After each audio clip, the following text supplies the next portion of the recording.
Trump is bringing the world together, and it's a beautiful thing. Trump.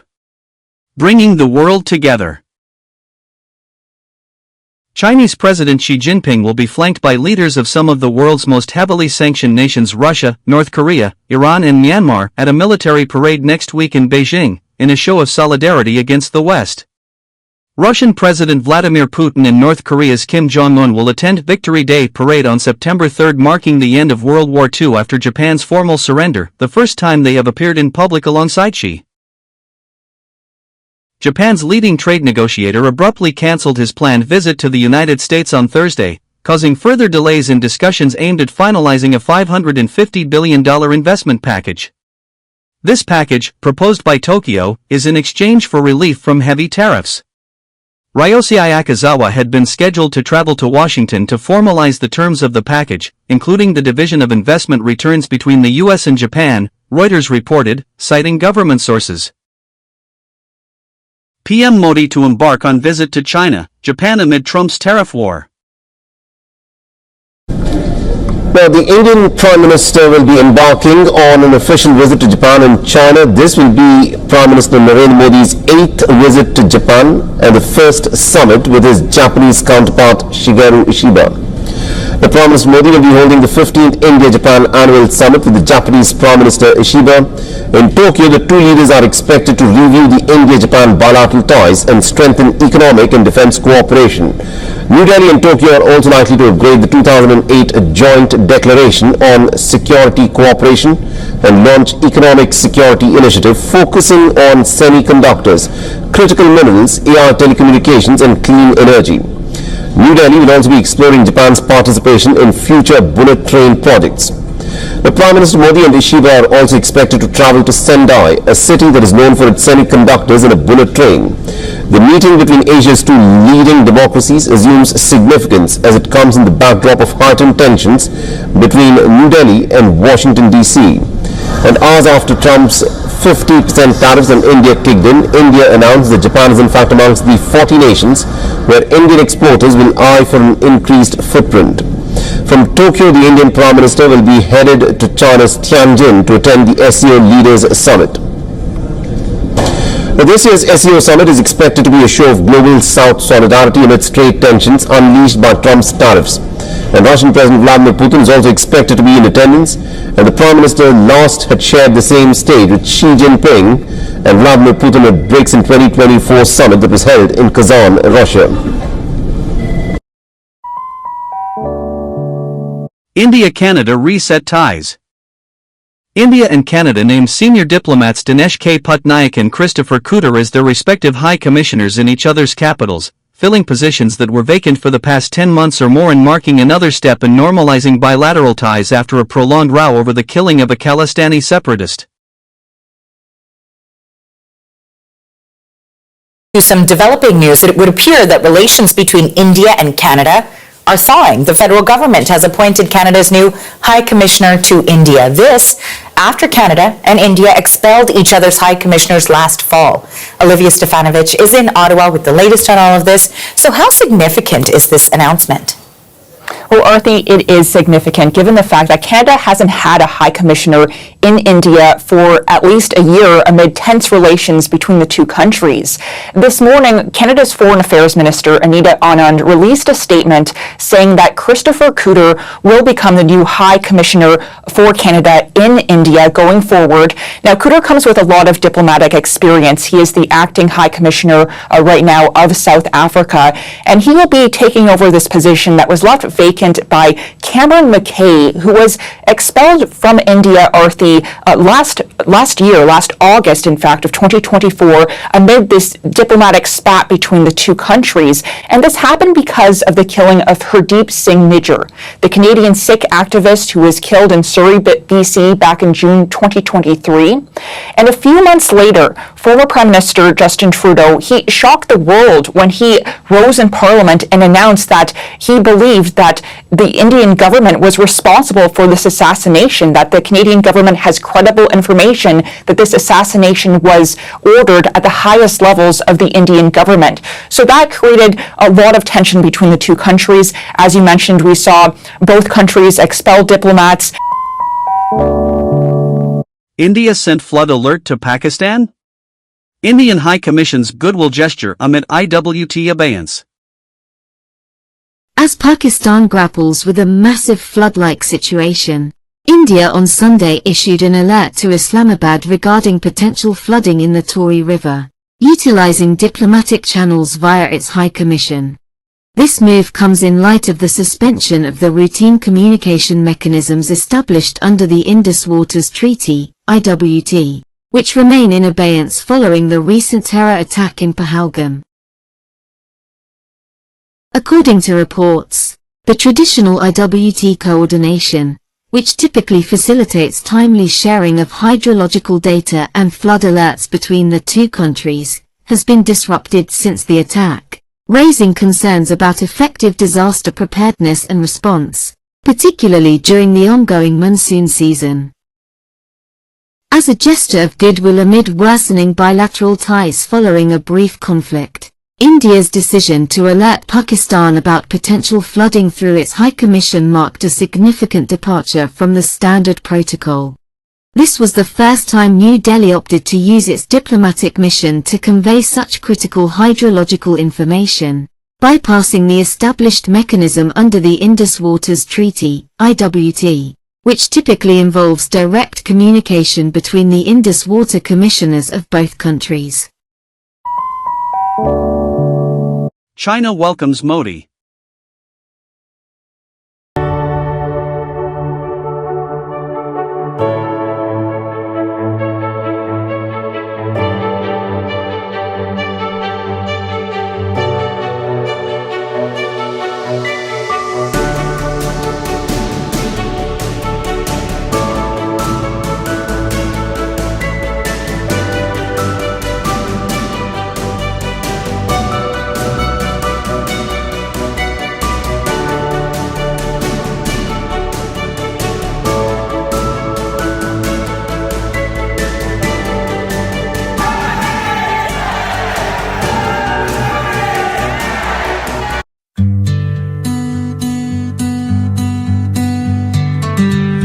Dear America, we don't know you anymore. Dear America, we sigh with grief, but shut the door. Dear America, we hope and pray we will be friends again another day. You are watching Sanglikar's Weekly. Like, Trump and his lieutenants are upset that 50% tariff hasn't brought India on its knees, said 83-year-old U.S. economist Richard Wolff. True. He also said U.S. empire is crumbling by Trump's stupidity. Correct. India is now, according to the United Nations, by population, the largest country on earth, having outgrown China, which used to have that position. If you do what the United States, what Mr. Trump is doing with these threats against India, who has a long historical relationship with Russia going back to the days of the Soviet Union and ever since, you are playing with a very different adversary. If you shut off the United States to India by big tariffs, India will have to find other places to sell its exports. India will sell its exports no longer to the United States, but to the rest of the BRICS. And what you're doing is you're hothouse fashion developing the BRICS to be an ever larger, more integrated, and successful economic alternative to the West. We are watching, as you put it, a historic moment, but it will be, for those with some humor, it will be the spectacle of the United States acting like it's the world's tough guy, as what it actually does is shoot itself in the foot.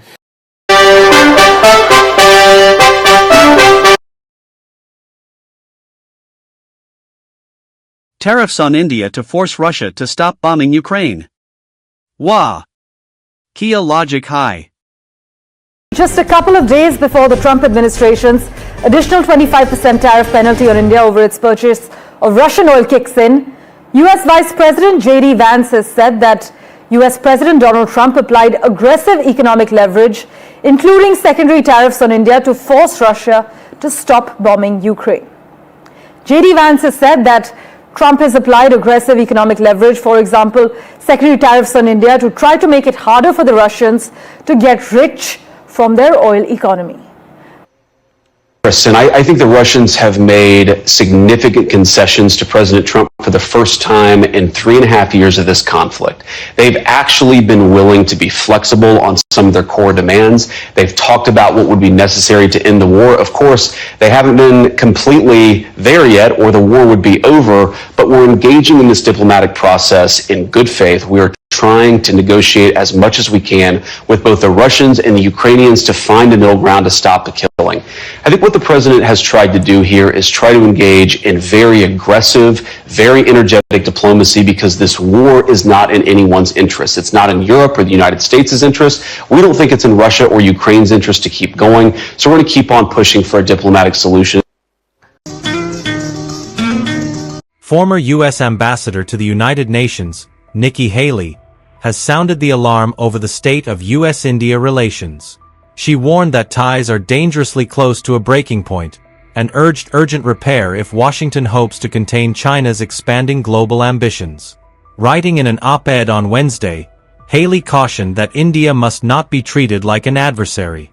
Instead, she said, the Trump administration should recognize New Delhi as a vital democratic partner.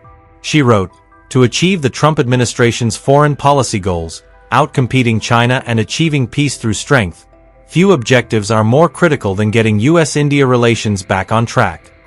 Her warning comes amid an explosive phase in the partnership. U.S. President Donald Trump has slapped India with punitive tariffs, targeting its continued purchases of Russian oil. New Delhi now faces a fresh 25% tariff on top of the 25% duty already imposed on Indian goods. The trade escalation follows months of friction, including disputes over America's involvement in India-Pakistan's ceasefire negotiations.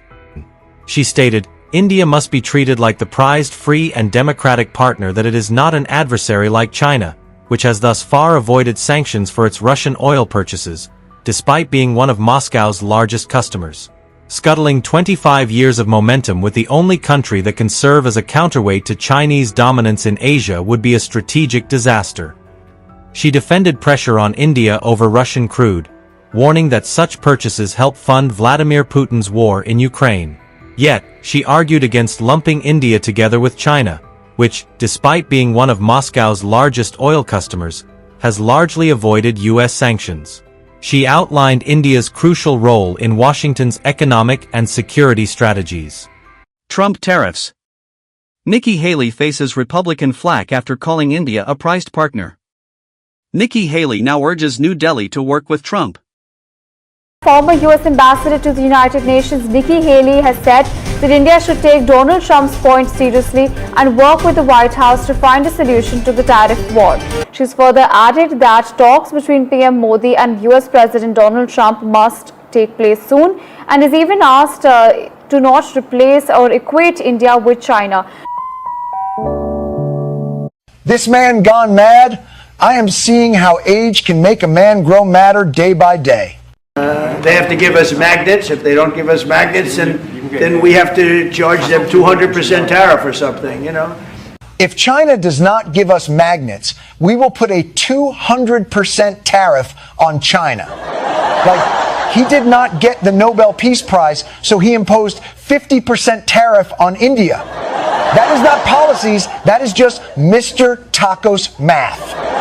Yes, magnets are important. Without them, no EV motors, no wind turbines, no medical machines. But this man out here acts like a child. If he don't get what he wants, he just started circus every time.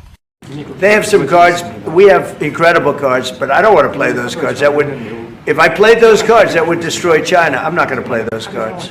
If I want, I destroy China. Bro, calm down. You are not Iron Man. You are just Orange Man. $150 million planes were shot down. Just like India and Pakistan, we're going to end up in a nuclear war if I didn't stop them. You know, it's sort of strange. I saw they were fighting. Then I saw 7 jets were shot down. I said, that's not good. That's a lot of jets, you know. $150 million planes were shot down. A lot of them, 7, maybe more than that. They didn't even report the real number. America now labels Ukraine-Russia war as Modi war. White House advisor Peter Navarro labeled the Ukraine conflict Modi's war, claiming that India's purchase of discounted Russian oil has fueled Moscow's aggression and burdened American taxpayers, while saying India could get a 25% reduction in U.S. tariffs if it stops buying Russian oil. PM Modi fired back at Donald Trump's tariff threat. He said India will grow stronger under pressure. He also hailed Atmanirbhar Bharat as India's shield of power. Economic politics won't break us, Modi declared. PM Modi signaled it won't bow to 50% U.S. tariffs. दुनिया में आर्थिक स्वार्थ वाली राजनीति सबको अपना करने में लगा है, उसे हम भली भांति देख रहे हैं। मैं अहमदाबाद की इस धरती से अपने लघु उद्यमियों से कहूंगा, मेरे छोटे छोटे दुकानदार भाई बहनों से कहूंगा, मेरे किसान भाइयों से कहूंगा, मेरे पशुपालक भाई बहन से कहूंगा, और मैं गांधी की धरती पे से बोल रहा हूं, मेरे देश के लघु उद्यमी हो, किसान हो, पशुपालक हो, हर किसी के लिए मैं आपको बार बार वादा करता हूं, मोदी के लिए आपके हित सर्वोपरि है। Big update on our CEP. India set to return to world's largest free trade agreement amid Trump tariffs. Pushed by escalating trade tensions with the U.S., and with China ties on the mend, India is inching closer to a trade gamble that could reshape its economic future, a possible return to the world's largest free trade agreement. Yes, nearly 5 years after walking away from the Regional Comprehensive Economic Partnership or RCEP, India is weighing the possibility of rejoining the trade group of 15 countries, as per what 2 senior government officials have told Mint. The fresh rethink is being explored as part of a broader strategy to deepen India's trade engagement with neighboring countries, especially after strained trade talks with the US. According to one of the officials, internal discussions have begun in the Indian government on reassessing the costs and benefits of RCEP membership in light of global supply chain realignments, tariff wars, and the urgency of diversifying our export markets. The RCEP bloc is massive, comprising 15 countries, home to 2.3 billion people, and controlling nearly 1/3 of global GDP. And importantly, Japan and Singapore had left the door open for India's return. But why did India walk out in the first place? India had left the group in November 2019, just before the pact was signed, citing concerns over market access, widening trade deficits, and risks to farmers, domestic manufacturing, and small businesses. But now in 2025, the ground has shifted. The US has slammed punishing tariffs across Asia.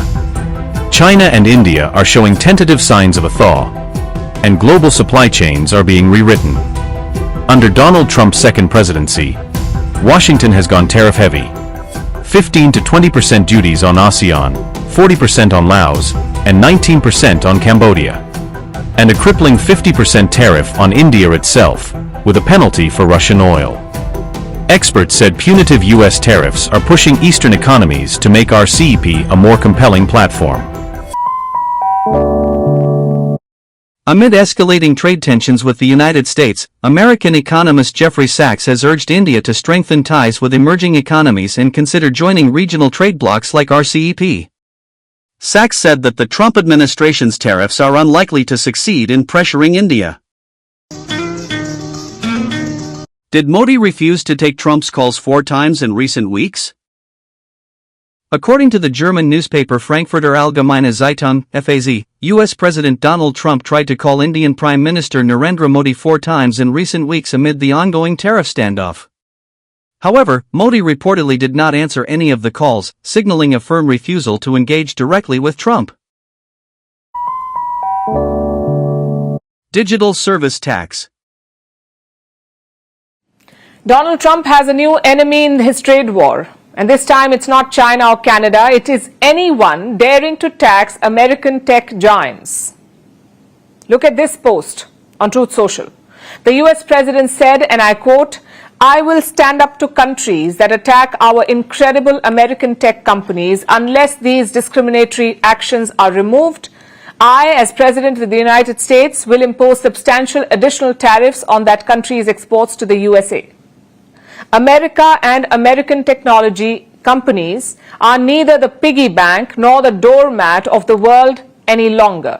Show respect to America and our amazing tech companies, or consider the consequences.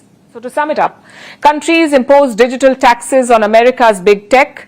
Trump does not like it, so he wants these measures to be rolled back. If not, he will impose additional tariffs on those countries. And not just that, he will even restrict access to America's most sensitive technology to them. So the message is unmistakable. If you regulate Silicon Valley, Washington will hit back. But what exactly are these digital taxes, and why is Trump against them? First of all, Trump's claims are misleading. These taxes were not introduced to antagonize the US. They were designed to fix a loophole. You see, for decades, international tax law was built around physical presence, the idea that you only pay corporate tax where you have an office, a factory, or a warehouse in a country. That's where you pay taxes. But big tech does not work that way. A company like Google can earn billions in ad revenue from users anywhere in the world, and that too without Google's physical presence in those countries. So digital service taxes, or DSTs, are a way to address that. They allow fair revenue distribution. Like they level the playing field. That's the first point. Local startups and businesses pay domestic taxes without DSTs. They are at a disadvantage against untaxed global giants. That's the first thing. The second thing they fix is tax avoidance. Big tech often shifts profits to low tax jurisdictions like Ireland. DSTs are a workaround to that. 3. Raising revenue.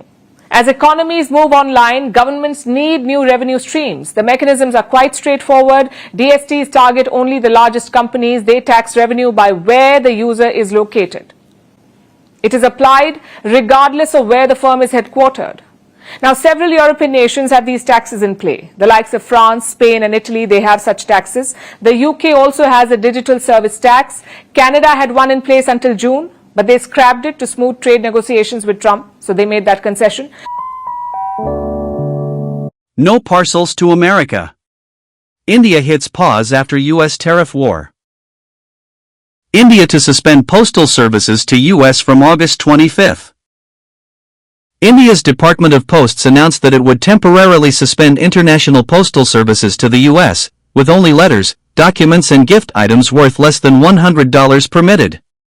The decision mirrors moves by several European countries, as postal operators grapple with major changes to U.S. customs rules that come into effect later this month. Global postal disruption hits the U.S. as India and several European countries suspend package deliveries following new American customs rules. Executive Order 14324 ends the $800 duty-free threshold, triggering confusion among international postal operators. Only letters and low-value gifts are now exempt. Countries like Germany, France, Spain, and India halt most parcel services to the U.S., citing unclear procedures and rising tariffs. Minneapolis gunman fired on students at worship service, killing 2 children, injuring 17 people. During the Mass, a gunman approached on the outside on the side of the building and began firing a rifle through the church windows towards the children sitting in the pews at the Mass. Shooting through the windows, he struck children and worshipers that were inside the building. The shooter was armed with a rifle, a shotgun, and a pistol. This was a deliberate act of violence against innocent children and other people worshiping. The sheer cruelty and cowardice of firing into a church full of children is absolutely incomprehensible. Trump orders flag at half-mast, FBI begins terror, hate crime probe. Truth or fake show? Up next, it's time for Truth or Fake with Charlotte Hughes.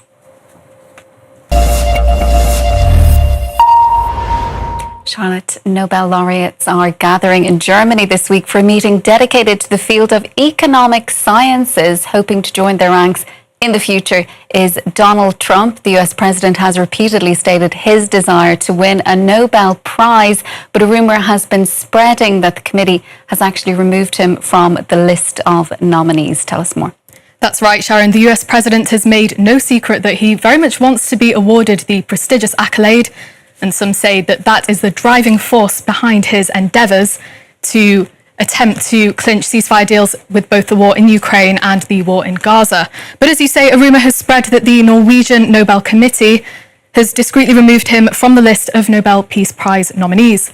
Now, in this image, which has been doing the rounds online, we can see that it's stylised as a breaking news alert, and it alleges Nobel Committee quietly removes Trump's name from Peace Prize nominee list, citing violations of international norms and ongoing criminal proceedings.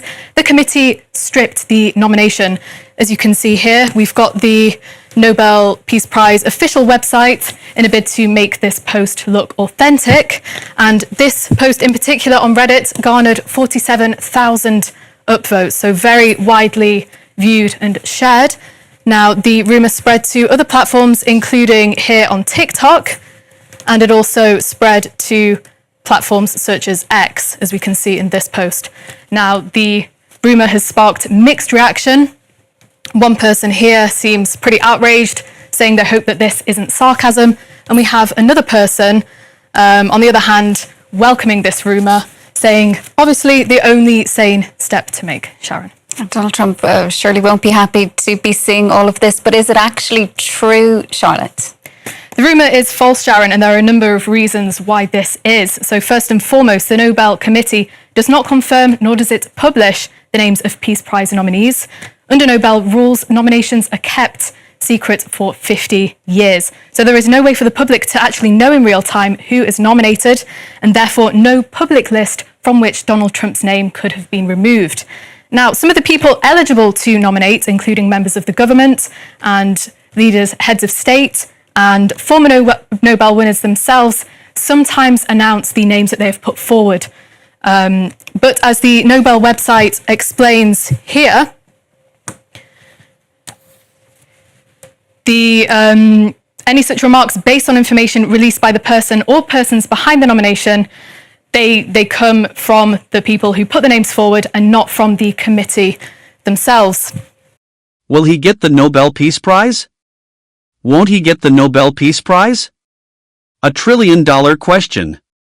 The deadline to nominate candidates for the 2025 Nobel Peace Prize passed on January 31st.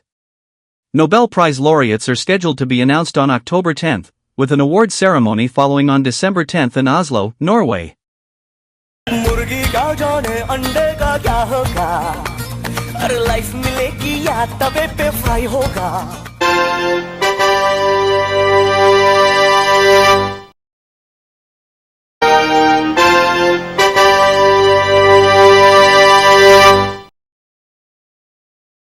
Like, U.S. Vice President J.D. Vance said 79-year-old Trump is in excellent shape, but God forbid, he is ready to take over.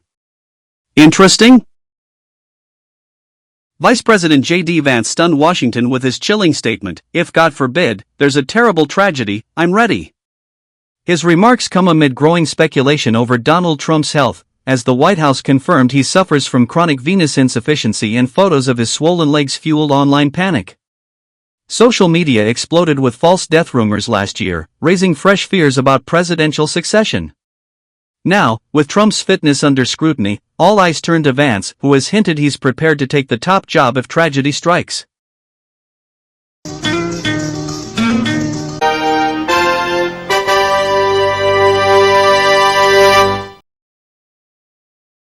Like, Fed boss Powell said Trump is right in his economic assessment. Epiphany? And since billions of research funds are at stake, Harvard has blinked. It is towing Trump line.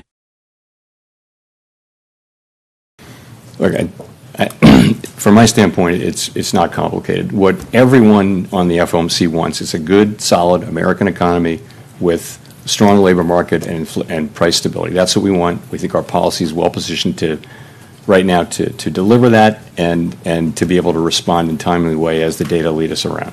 The economy's been resilient, and part of that is our stance. And again, we think we're in a good place on that to respond to significant economic developments. That's what matters. That is what matters to us. Pretty much that's all that matters to us. I need to ask, assuming you are not reappointed, would you stay on as governor when your term as chair ends? I'm not thinking about that. I'm thinking about this.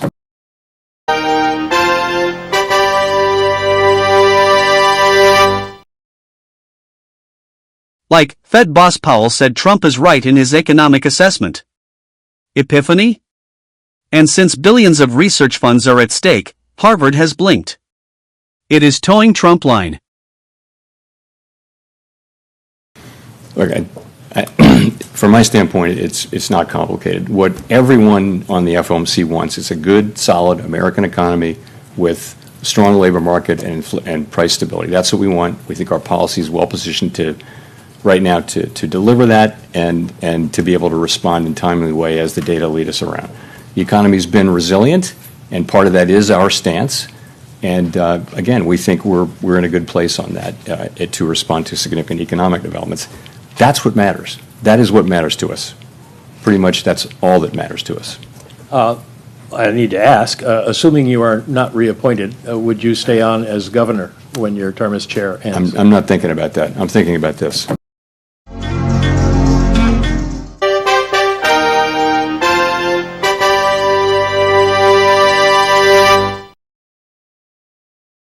Like, neither Trump nor Modi forgets a slight. Agree? Like, neither Trump nor Modi forgets a slight. Agree? You are watching Sanglikar's Weekly. On August 24, 2025, Ukraine marked its Independence Day with a series of significant drone attacks on Russian territory, escalating tensions despite ongoing peace talks. Ukraine's latest strike on a facility in Russia has suspended Russian oil supplies to Hungary and Slovakia. The Hungarian and Slovak governments said on Friday that the attack could leave them without Russian oil imports for at least 5 days and urged Europe's Executive Commission to guarantee the security of supplies. The Thursday attack marked the second time this week that Russian oil supplies to Hungary and Slovakia have been cut, after a halt on Monday and Tuesday. Russia and Ukraine have stepped up attacks on each other's energy infrastructure over the past few weeks. Tensions continue despite a push by U.S. President Donald Trump to reach a deal to end the conflict. Israeli Prime Minister Benjamin Netanyahu said he deeply regrets the tragic mishap at Nasser Hospital in Gaza, where an attack killed at least 20 people, including 5 journalists. This was a really rare statement by Benjamin Netanyahu after 2 Israeli strikes on Gaza's second largest hospital in southern Gaza, killing 20, including 5 journalists. The Prime Minister said Israel deeply regrets the tragic mishap that occurred at Nasser Hospital, adding that Israel values the work of journalists and medical staff. It was the first initial strike on the hospital that saw rescuers, medical staff and reporters rush to the scene, but then a second strike strike came through 8 minutes later, causing even more death. Now, these were reporters from international news agencies like Associated Press, Reuters and Al Jazeera, and it was because of that first strike cameras were trained on the hospital, so that second hit was broadcast live on television. And despite Benjamin Netanyahu describing this as a mishap, the IDF says it will investigate. Take a listen. We are aware of reports that harm was caused to civilians, including journalists. I would like to be clear from the start. The IDF does not intentionally target civilians. The Chief of the General Staff has instructed that an inquiry be conducted immediately to understand the circumstances of what happened and how it happened. Now, this is causing widespread condemnation. It's now led to close to 200 journalists being killed in this war. The last attack on journalists was just a fortnight ago. The French president has described it as intolerable. The US President Donald Trump says he wasn't happy about it and that the war will come to a head in coming weeks. Eddie, we know Israel is building up its military might, planning to push in and take control of Gaza City. Imposing tariffs on countries importing Venezuelan oil. In the month of March, Trump had announced 25% tariffs on countries that buy oil from Venezuela. As per U.S. Energy Information Administration, Venezuela holds the world's largest proven crude oil reserves, estimated at around 303 billion barrels as of 2023. This would account for 17% of global reserves, with the vast majority of Venezuela's stock located in the Orinoco Belt River Basin. Now, apart from China, India, Spain, Russia, Singapore and Vietnam, they're also among Venezuela's key oil importers. China shocks Trump after Maduro's war move on U.S. China has poured in about $67 billion into Venezuela since 2007, far more investment than any other South American country so far, making it Caracas' most important creditor and a financial lifeline after the imposition of harsh sanctions limiting its ability to trade. Venezuela-U.S. tensions escalate. Last week, in response to threats from the US, Maduro had announced that he would deploy 4.5 million militia members. His move comes after Trump's administration doubled its reward for Maduro's arrest to $50 million. They have accused him of leading a cocaine smuggling network known as the Cartel de los Soles. Washington, which does not recognize Maduro's past two election victories, had announced sanctions against the cartel and Maduro's administration last month. In addition to that, the United States has announced the deployment of 3 Aegis guided missile destroyers to the waters of Venezuela as part of Trump's crackdown on Latin American drug cartels. China condemned Washington's military buildup and warned against foreign interference, backing Maduro in a showdown that is drawing in powers far beyond the Caribbean. We reject any threat coming from the empire. We do not agree with any of those threats that are coercing us and trying to subdue the nation. We are a sovereign, firm and patriotic people, and we will always be free and independent. Trump's veiled threat at Beijing as he hosts South Korea's Lee. Speaking from the Oval Office with South Korean President Lee Jae-myung seated beside him, Trump said Washington would continue to have a great relationship with Beijing, while warning that the U.S. held powerful options that could destroy China if used.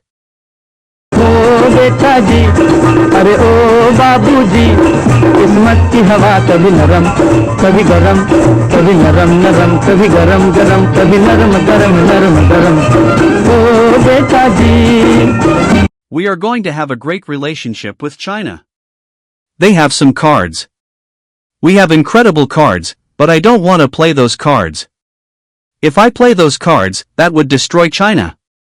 I am not going to play those cards, Trump said. We're going to have a great relationship with China. I mean, it's happening. You see it. It's happening. They have some cards. We have incredible cards, but I don't want to play those cards. That would, if I played those cards, that would destroy China. I'm not going to play those cards.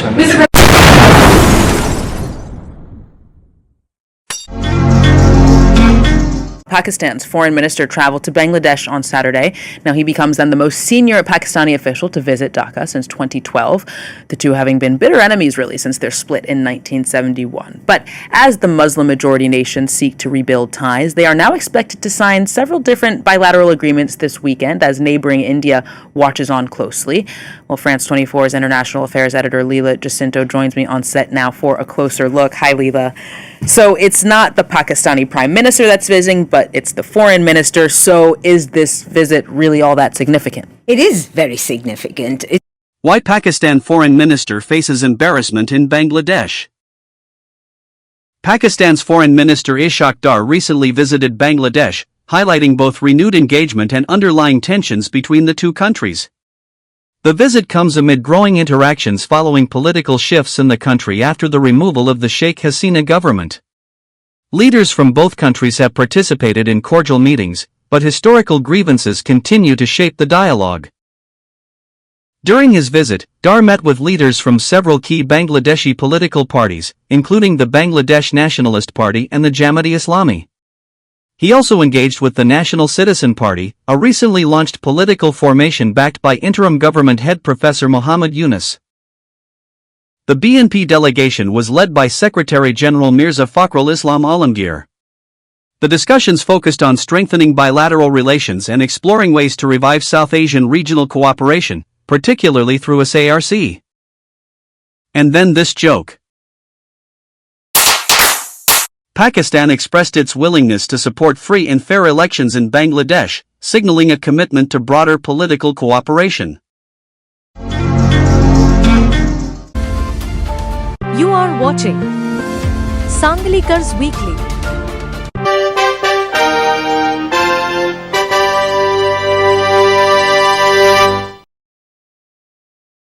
Like, a 12-member court has sacked youngest Thai PM Ms. Shinawatra.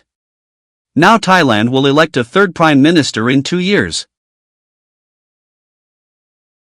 Powerful constitutional court dismissed suspended prime minister for ethical misconduct over a controversial phone call with Cambodia's former leader. Thailand's constitutional court sacked Prime Minister Paetongtarn Shinawatra and her cabinet on Friday over her handling of the country's border row with Cambodia, throwing the kingdom into political turmoil. The Union Home Minister Amit Shah has tabled a bill in Parliament titled, the Constitution 130th Amendment, Act, 2025, which would enable the automatic cessation of the Prime Minister, Chief Minister, and other ministers from their positions if they are detained for offences punishable by 5 years or more, for 30 consecutive days. At present, the Constitution of India has no specific provision prohibiting the Prime Minister, Chief Minister, or a minister from holding office while in jail. The bill seeks to amend Articles 75, 164, and 239AA of the Constitution by adding sub-provisions to them.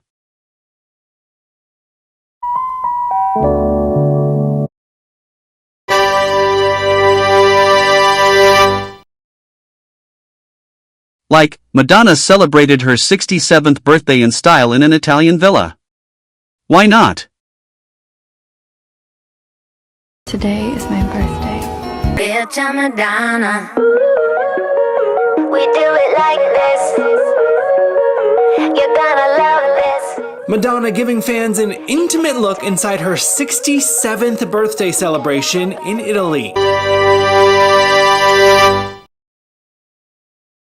Like, Virginia Giuffre's ghost is haunting disgraced Duke, Prince Andrew. Her memoirs, Nobody's Girl, will soon be published. Nightmare in store for Andrew. Australian publisher Alfred A. Knopf announced that Jeffrey Epstein accuser Virginia Giuffre's memoir Nobody's Girl, a memoir of surviving abuse and fighting for justice, will be published on October 21st. An unsparing memoir by Jeffrey Epstein's most outspoken victim, Virginia Roberts Giuffre, is being published posthumously months after her suicide. Nobody's Girl, a memoir of surviving abuse and fighting for justice, contains intimate, disturbing, and heartbreaking new details about her time with Epstein, his notorious Madam Ghislaine Maxwell and their prominent friends, including disgraced UK royal Prince Andrew, according to publishing house Alfred A. Knopf. This is not a joke. अच्छा मैं सवाल के पहले एक और सवाल कहूंगी आपने अभी 3-4 दिन पहले if I am not wrong बोला है that Rahul Gandhi will become the next prime minister yes you are convinced it is again your it's a prophecy आप कह रहे हो 100%. नो मेरा लाइफ में मेरा कैलकुलेशन कभी भी मिस नहीं हुआ आज तक तो मेरा सक्सेस रेट कभी नहीं मिस हुआ है 100% my success. I've told even Karnataka election so before now Karnataka you've done election. so badly in your local polls you knew. No. Congress Karnataka जब चुनाव हो रहे थे तब इंटरव्यू हुआ था तब पूछे लोग. I've told 135. Exact 135 आ गए. तो मैं मेरा पत्रकारों को लिख के चिट्ठी जेब में रखा 6 महीने पहले, बाय 65 कांग्रेस पार्टी 64 आया था, बाय इलेक्शन में एक भी जीत गया, अभी 65 हो गए। So you are making a prophecy, अभी आप एक भविष्यवाणी कर रहे हैं कि आप कुछ भी समझो, क्योंकि पॉलिटिकल परसेप्शन हर प्रोडक्ट के लिए एक एक्सपायरी डेट रहता है। तो कब बनेंगे? जितना अच्छा भी मेडिसिन हो, जितना अच्छा प्रोडक्ट आप बनाओ, उसके लिए एक एक्सपायरी डेट। मोदी जी का भी expiry date is going to conclude in 2029। So you are saying Rahul Gandhi is becoming the prime He'll minister? become an, अब समझो 10 तारीख के लिए हम इंतजार करना है।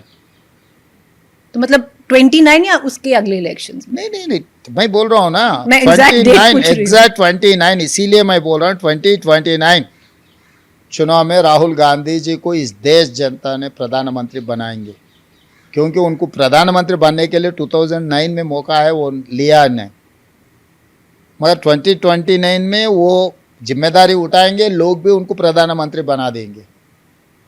वो मोदी जी को भी पता है। इसमें आपको फिर ये पेपर पे लिखने की जरूरत नहीं, ये तो रिकॉर्ड हो गया है। हाँ, ये तो रिकॉर्ड, आप ये रिकॉर्ड 2029 में आप ये रिकॉर्ड निकाल के रखो, फिर उस दिन मैं चर्चा में आऊंगा, तब बोलूंगा मैं किस लिए कह रहा हूँ, क्यों कह रहा हूँ।